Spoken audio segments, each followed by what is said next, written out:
Today we'll be talking about separation anxiety and how to deal with it. Stay tuned.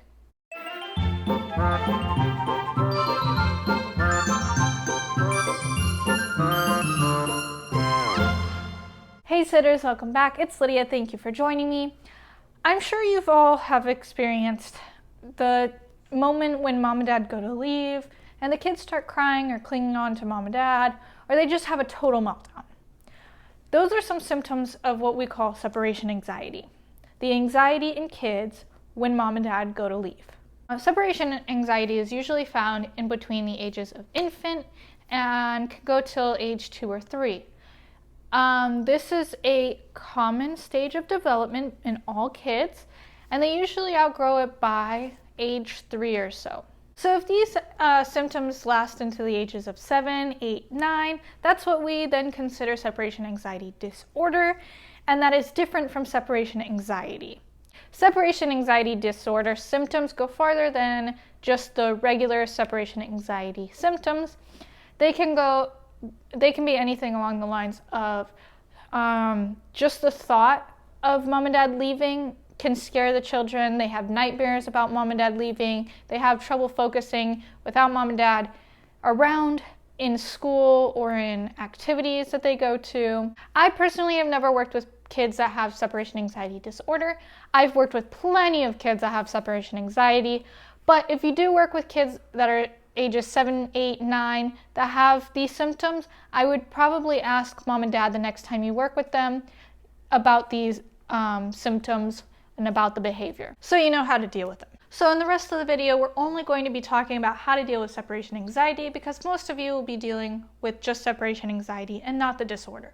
So I wanted to give you guys some suggestions. The first one is to have a goodbye ritual or a goodbye routine that mom and dad can do quickly with the kid before they leave the house. A lot of rituals or routines that I see in families that they do before they leave is a high five, give a hug, give a kiss, and walk out the door. Very quick, very simple, and straight to the point.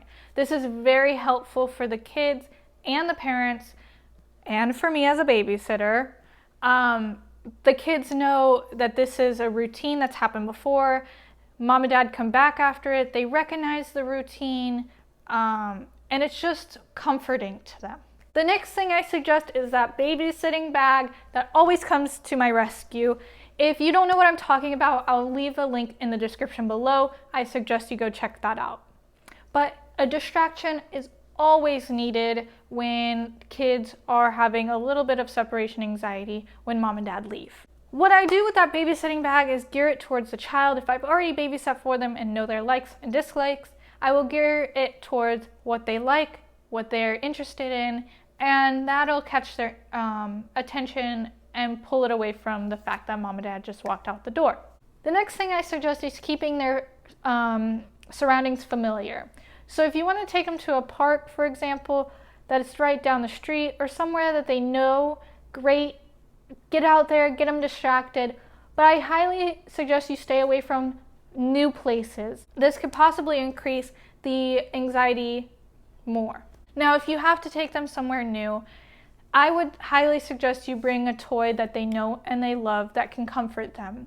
For example, if you have to take the pair of siblings to the older siblings' soccer practice and the younger one's only been once or twice, but you have to take them because you're the only one, I suggest you take that toy that they know and love and comforts them with you so they can bring that little piece of home with them.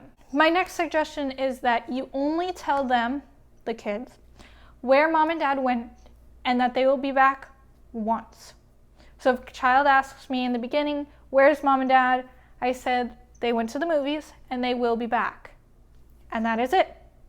Now as they continue asking you or ask you through the night where mom and dad is, you just kind of ignore the question and ask them a question that has nothing to do with mom and dad, but is not a yes or no question. Like, what is your favorite color? Now, say for example they say green, then you go ahead and say, well, why don't we go on a scavenger hunt for some green things and just distract them. So my next suggestion is that you suggest to the parents consistent sitting. So you are in there at least once a month and the child gets familiar with you, and that way it eases the goodbye from mom and dad. They know you come in, and they recognize you for the fun, loving, caring person that you are. Not that they only use you, but they use you mainly because it's easier on the child. Make sure that the child is not crying for any other reason, and don't just assume that it's separation anxiety. If they are crying continuously, sit down and ask them exactly why they are crying. And if it's just, I miss mom and dad, then you know it's that anxiety, and you just need to work a little bit harder to distract them. And remember, sitters, be calm, be positive, be understanding, and be you.